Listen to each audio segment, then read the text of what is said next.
नमस्कार, मैं हूं आपके साथ मयंक। आज 16 तारीख है। पिछले 12 घंटों के अंदर अमेरिका, ईरान और इजराइल से जुड़े सारे अपडेट्स मैं आपको बताऊंगा। देखिए, इस वक्त की बेहद अहम खबर, कल ही ये बात सामने आई थी कि अमेरिका और ईरान के बीच एक एमओयू को लेकर जो है सहमति हो गई है। अभी इस बात को 24 घंटे भी नहीं बीते हैं कि 4 अहम मुद्दों पर, इस एमओयू के जो 4 सबसे अहम मुद्दे हैं उन पर असहमति और विवाद होता दिखाई दे रहा है। देखिए, सबसे बड़ा मुद्दा यूरेनियम का क्या होगा, न्यूक्लियर प्रोग्राम का क्या होगा, बारूदी सुरंगें कब हटाई जाएंगी और क्या हॉर्मूज में सर्विस टैक्स ईरान लेगा या नहीं लेगा, और इसके अलावा जो संपत्ति फ्रीज है वो कब रिलीज की जाएगी। ये बल्कि 5 मुद्दे हो गए, 4 भी नहीं बल्कि ये 5 मुद्दे हैं जिनको लेकर अमेरिका का पक्ष और ईरान के पक्ष में अंतर दिखाई देने लग गया है। ये बेहद अहम खबर है।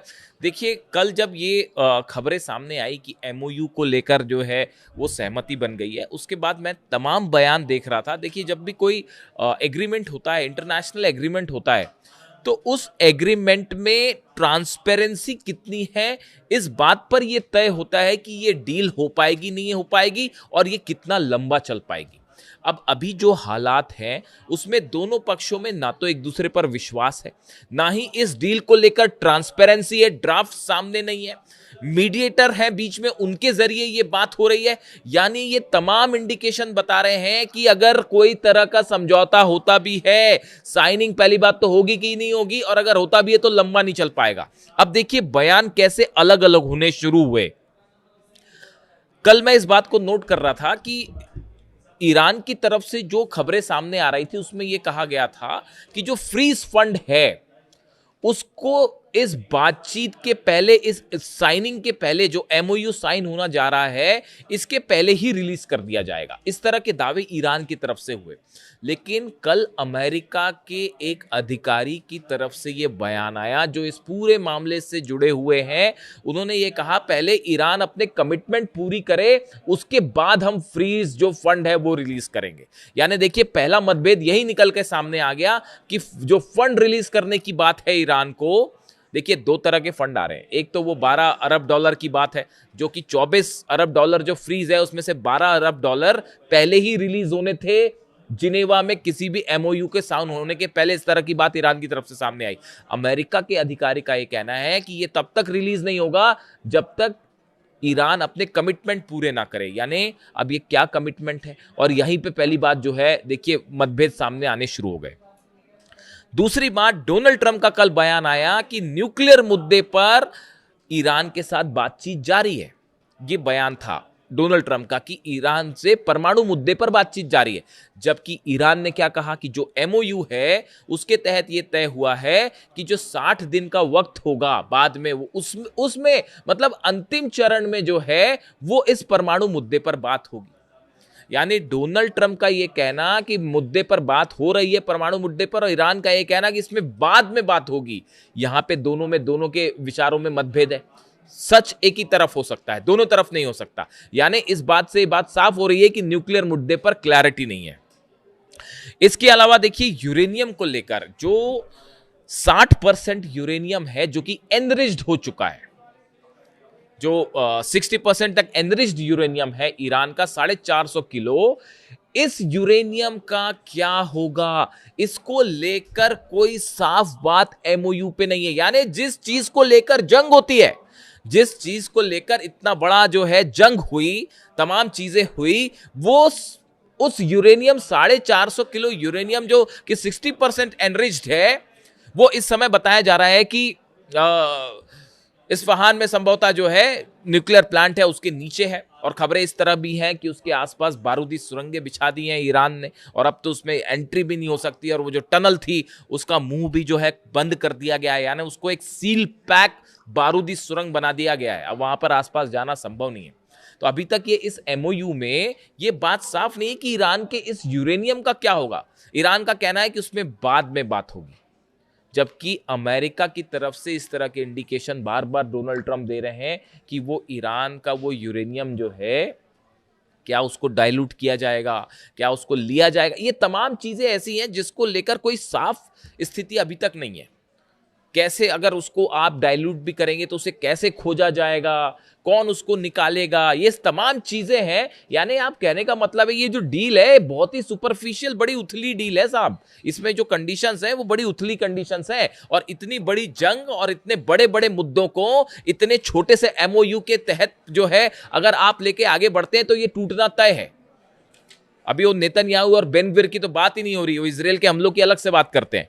तो देखिए ना, यूरेनियम के मुद्दे पे क्लैरिटी है, न्यूक्लियर प्रोग्राम को लेकर भी क्लैरिटी नहीं है। डोनाल्ड ट्रंप कुछ कह रहे हैं, ईरान कुछ कह रहा है, यूरेनियम के मुद्दे पे क्लैरिटी नहीं है। ये जो पैसा रिलीज किया जाएगा ये पहले किया जाएगा, जिनेवा में बातचीत की या बात किया जाएगा, ये भी साफ नहीं हो रहा है। इसको लेके अलग अलग राय सामने आ रही है, मतलब ईरान और अमेरिका की। अब उसके बाद देखिए दूसरा बड़ा, तीसरा, चौथा बड़ा मुद्दा जो बारूदी सुरंगें हैं, मैं बार बार आपसे कह रहा हूं ये बारूदी सुरंगें बेहद अहम मुद्दा है। हॉर्मुज खुलेगा तय हो गया, ठीक है जी। अमेरिका ने कहा हम अपने जहाज हटा रहे हैं, वो जहाज हटा ले, जहाज पीछे हटते हैं और कभी भी लाए भी जा सकते हैं, उसमें 2-3 दिन से ज्यादा वक्त नहीं लगेगा। वो जहाज अपने पीछे खड़ा कर देगा कहीं पे, अपने किसी पे आसपास के किसी भी अपने अड्डे पे खड़े कर देंगे। वो वापस भेजने में कितना टाइम लगता है। बारूदी सुरंग कब से हटाई जाएंगी इसको लेकर भी कोई टाइमिंग तय नहीं है। देखिए बारूदी सुरंग हटाई जाएंगी, डोनाल्ड ट्रंप जिक्र कर रहे हैं। ये बारूदी सुरंग हटाना लंबा काम है, ये कोई ऐसी चीज नहीं है कि बस समंदर में मछली नहीं पकड़ रहे हैं आपकी, आपने जो है फिशिंग करी, कांटा डाला और वो पकड़ ली फिश और लेके चल पड़े। साहब बारूदी सुरंग हटाना वहां से एक लॉन्ग प्रोसेस होगा, कम से कम मेरी समझ के मुताबिक 6 महीने लगेंगे इसको। अगर प्रॉपर तरीके से सब बारूदी सुरंगें हटाई जाएंगी 6 महीने लगेंगे। ये प्रोसेस कब शुरू होगी? ईरान की तरफ से जो टाइमिंग आ रही है कि पहले डील होगी, उसके बाद लेटर स्टेज पे जब न्यूक्लियर प्रोग्राम पर बात होगी, यूरेनियम पर बात होगी, वो जो 60 दिन का टाइम दिया गया है, उस दौरान ये बारूदी सुरंग हटाने का प्रोसेस शुरू होगा। जबकि अमेरिकन दावे क्या कह रहे हैं, जो अमेरिकन अधिकारियों की तरफ से अलग अलग बयान आ रहे हैं न्यूज एजेंसीज में, वो ये कह रहे हैं कि फौरन बारूदी सुरंग हटाने का काम शुरू हो जाएगा। कौन करेगा, कैसे करेगा, ईरान करेगा, ये भी अभी साफ नहीं है। ये इंफ्रास्ट्रक्चर इतना आसान नहीं है, बारूदी सुरंग ईरान के लिए भी आसान नहीं है। वो बिछाने के बाद उसको निकालना आसान नहीं होता, वो अपनी लोकेशन बदलती रहती है, समुद्र के बहाव के साथ वो आगे पीछे होती रहती। उन्हें खोजना, उन्हें निकालना आसान प्रोसीजर नहीं है। तो वो भी तय नहीं है, ना प्रोसेस तय है, कब निकाला जाएगा ये भी तय नहीं है। कहने का मतलब ये है कि ये जो डील है साहब, ये बहुत ही ज्यादा अभी सुपरफिशियल लेवल पे है, इसमें कुछ भी पुख्ता नहीं है, और ये कब इधर उधर हो जाए कोई भरोसा नहीं है। इसके अलावा देखिए एक और मुद्दा है, अहम मुद्दा, हॉर्मुज से जुड़ा हुआ। जो इंडिकेशंस आ रहे हैं, डोनाल्ड ट्रंप का ये कहना है कि हॉर्मुज अब सबके लिए खुल जाएगा, वहां कोई टैक्स नहीं लिया जाएगा। जबकि ईरान की तरफ से जो वर्जन सामने आ रहे हैं उसमें यह कहा जा रहा है कि एक सर्विस टैक्स ईरान वहां से वसूल करेगा। ये ऐसे तमाम मुद्दे हैं, 5 बड़े मुद्दे जो सबसे अहम मुद्दे हैं, उनको लेकर ही साफ साफ क्लैरिटी इस डील में नहीं है। और ये बता रहा है कि ये ट्रांसपेरेंसी का ना होना, ये डील कितनी लंबी चल पाएगी, कितनी टिकाऊ हो पाएगी, इसकी कोई गारंटी नहीं है। यानी 24 घंटे के अंदर ही मामला पलटता दिख रहा है। और देखिए ये जो बात है, खास तौर पर जो अधिकारी की तरफ से कहा गया, अमेरिका की अधिकारी की तरफ से कुछ न्यूज़ एजेंसीज ने अमेरिका की कहा कि साहब ये जो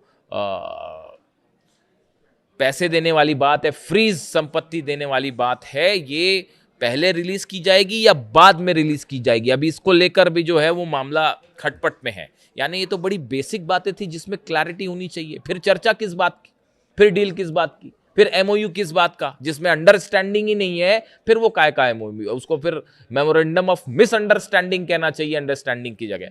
तो देखिए बड़ी बेसिक बातें हैं, इसको मैं कल माइन्यूटली फॉलो कर रहा था कि कौन क्या बयान देता है। ये सब के सब बयानों में अंतर्द्वंद है, अलग अलग बयान है ये, इसलिए ये बता रहा है कि मामला कोई ज्यादा मजबूत मामला नहीं है। अब दूसरी तरफ आप इजराइल की हालत देखिए, नबातिये में हमला हुआ है, अल्फौक में हमला हुआ है, कफ्र में हल्का हुआ है, जंतार में हमला हुआ है, मरकबा में, खियाम में बमबारी की है इजराइल की सेना ने। इजराइल की तरफ से साफ कह दिया गया है कि दक्षिण लेबनान में जो हमारा ऑपरेशन है वो चलता रहेगा। ये बात इजराइल की तरफ से कही गई। इजराइल का ये भी कहना है कि जो जमीन हमने कब्जा कर रखी है, चाहे वो सीरिया में हो चाहे लेबनान में हो, हम उस जमीन को वापस नहीं देंगे। बेन ग्विर जो मंत्री हैं उन्होंने कहा है कि ट्रंप अपना डील करते रहे। इजराइल के जो मंत्री हैं बेन ग्विर, उनकी तरफ से बयान आया है कि ट्रंप अपना जो फैसले लेते हैं वो हमारे ऊपर बाध्य नहीं है, हम कोई बनाना रिपब्लिक नहीं है, हम आपकी बात नहीं मानेंगे। तो इजराइल ने सीधा सीधा ट्रंप की बात मानने से मना कर दिया है। बेनी गेट्स जो हैं इजराइल के प्रमुख राजनेता और सैन्य जनरल हैं, वह इजराइल के नेशनल यूनिटी पार्टी के अध्यक्ष और देश की राजनीति में प्रमुख सुरक्षा विशेषज्ञ और राजनेता माने जाते हैं। उनकी तरफ से भी यही बात कह दी गई है कि किसी भी सूरत में जो है वो इजराइल को पीछे नहीं हटना चाहिए, खासतौर पर लेबनान से, और हिजबुल्लाह पर जो हमले हैं वो नहीं रुकने चाहिए, वो जारी रहने चाहिए।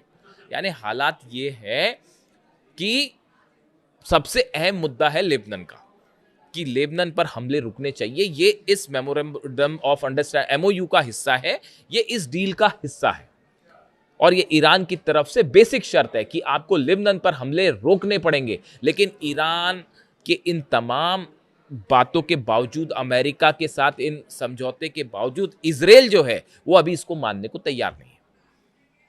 और आप खुद सोचिए, जिस दिन चाहे नेतन्याहू बेरूत पर हमला कर दे और वो एमओयू खत्म, तो क्या ट्रंप इजराइल को राजी करवा पाएंगे? अभी तो हालात ऐसे नहीं दिख रहे, जो तेवर नेतन्याहू के हैं वो फिलहाल ऐसे नहीं दिख रहे। खबरें तो यहां भी है कि ग्लाइफोसे केमिकल जो है उसका भी इस्तेमाल किया है। एक केमिकल है जिसका इस्तेमाल इजराइल की सेना लेबनान में कर रही है, दक्षिणी लेबनान में किया गया है, जिससे पूरे की पूरी जमीन जो है वो बंजर हो जाती है, वहां फसल नहीं उग पाती। तो ये तो बड़ा हीनियस क्राइम है, किसी देश की आप जमीन पे जो है वो केमिकल वेपन्स का इस्तेमाल कर रहे हो। इजराइल वो भी करने में डटा हुआ है। इस तरह की खबरें आ रही हैं सोर्सेस से कि इसका इस्तेमाल हो रहा है ग्लाइफोसे केमिकल जो है इसका इस्तेमाल किया जा रहा है। यानी आप देखिए हालात ये हैं कि अच्छा, इसके अलावा एक बात और है, एक बात अहम बात ये भी है कि क्या अमेरिका वाकई किसी तरह का समझौता चाहता है? देखिए बड़ी सारी चीजें हैं। एक तो चुनाव आ रहे हैं, डोनाल्ड ट्रंप का मकसद ये है किसी तरह चुनाव के दौरान ये जो अंतर्राष्ट्रीय तेल की कीमतें हैं ये कम हो जाएं, जो आर्थिक समस्याएं हैं ये दूर हो जाएं। इन्हीं के चलते ही अचानक आपने देखा होगा कि 5 से 6 शर्तें जो मुख्य रूप से सामने आई थी पहले, उसमें एक आ गया कि साहब अमेरिका ने ये सब मान लिया है, ट्रंप सब झुक गए, सब मान लिया ट्रंप ने। मतलब वो कंपनसेशन भी दे रहे हैं, $300 अरब भी दे रहे हैं, $12 अरब का जो फ्री संपत्ति है वो भी रिलीज की जा रही है, ब्लॉकेड भी हटा रहे हैं। तो अचानक डोनाल्ड ट्रंप का ये हृदय परिवर्तन कैसे हो गया? क्या ये सिर्फ इसलिए है कि अभी चुनाव पहले निकल जाए और बड़ी साधारण सी बात है कि न्यूक्लियर मुद्दे पर जो है आगे चल के फिर हमला कर दिया जाए, यानी चुनाव मिड टर्म पोल्स भी जीत लिए जाएं और उसके बाद फिर हमला करके जो है वो शुरू कर दिया जाए मामला? क्या इस तरह का कोई प्लान है? बात नंबर 1। बात नंबर 2, इजराइल क्या इसका हिस्सा होगा? कतई नहीं होगा।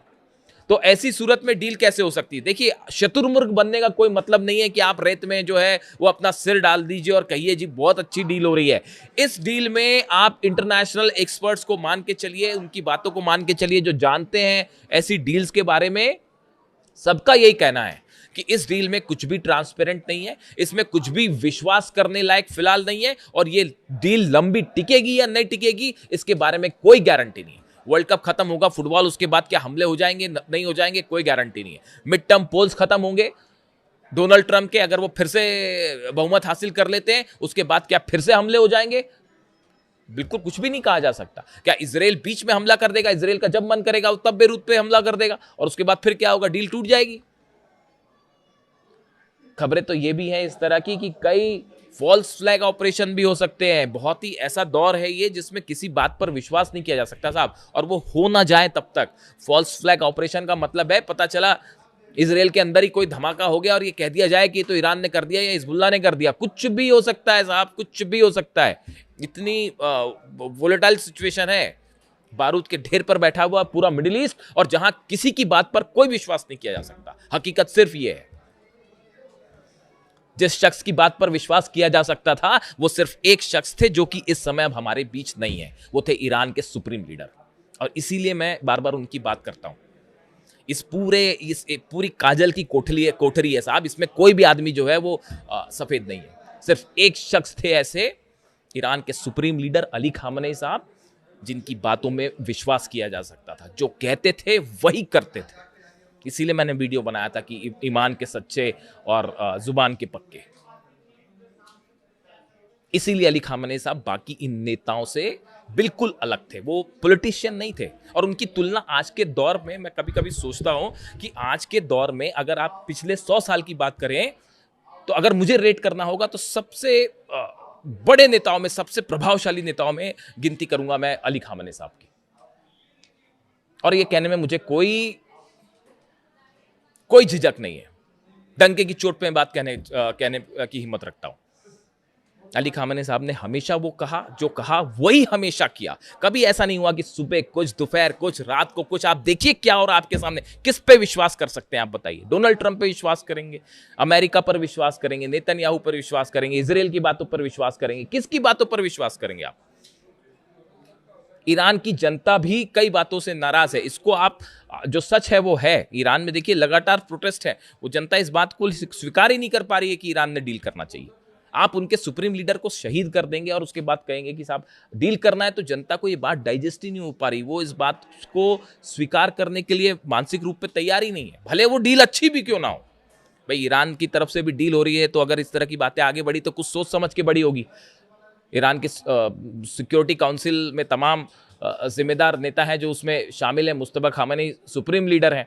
उनके सबके फैसलों के बाद ही इस तरह की बात आगे बढ़ी होगी और पूरी जिम्मेदारी के साथ आगे बढ़ी। इसमें कोई दो मत नहीं है। लेकिन आप ईरान की जनता की मेंटालिटी देखिए, उनकी मानसिकता समझने की कोशिश करिए। उनके अंदर कितना आक्रोश है। आप देखिए कैसे प्रदर्शन हो रहे हैं और वो डील कहना चाह रहे हैं। आप डील ही मत करिए, अच्छी हो फिर भी मत करिए, ईरान के फायदे की हो फिर भी डील मत करिए, क्योंकि उनके अंदर आक्रोश है। 168 बच्चियों का खून करने वालों से कैसे डील की जाए? जो आर्मी के, एयरफोर्स के जितने शहीद कमांडर्स थे, उनको याद करके वो डील नहीं करना चाह रहे। सुप्रीम लीडर का जो खून बहाते हैं, उनके साथ क्या डील की जाए, ये कहना है ईरान की जनता का। आप समझिए उनकी नब्ज समझिए, उनके दिल के दर्द को समझिए, जो ईरान के दिल का दर्द। ईरान डरता नहीं किसी से साहब। जंग होगी तो होगी और लड़ेंगे जितने साल लड़ना है, लड़ने को तैयार है वो। लेकिन जो डील की बात है, डील शब्द जैसे ही आता है ना सामने, और जैसे ये एमओयू और डील की जैसी बात आती है, तो जो इंसान बहादुर होता है ना, हिम्मत वाला होता है, वो डील विल नहीं करता। वो उसके लिए डील शब्दी जो है वो हो जाता है। तो इसीलिए जो है हालात ऐसे हैं कि किसी पे कुछ विश्वास नहीं किया जा सकता। अली खामेनी साहब की बात होगी तो मैं हमेशा मुद्दे से अलग हो जाता हूँ। क्षमा चाहता हूँ। वो इंसान ही ऐसे थे, शख्स ही ऐसे थे वो। और ये सब तो चलता रहेगा, ये डील होती रहेगी, जंग होती रहेगी, सब होती रहेगी। लेकिन अली खामेनी साहब अब वापस नहीं आ पाएंगे। ये एक ऐसा दर्द है जो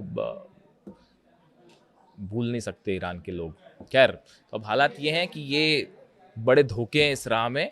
और कब क्या हो जाए, अगर आप सोचते हैं कि वो जब तक चीज़ें हो ना जाए, वो पैसा जब तक ईरान को मिल ना जाए, हॉर्मुज़ से अमेरिकी सेना बाहर ना चली जाए, है ना, ये बड़ी सारी चीज़ें जब ये हो जाएंगी, तब तक किसी चीज़ पर विश्वास नहीं किया जा सकता। वीडियो कैसा लगा कमेंट करके ज़रूर बताएं। Thank you so much.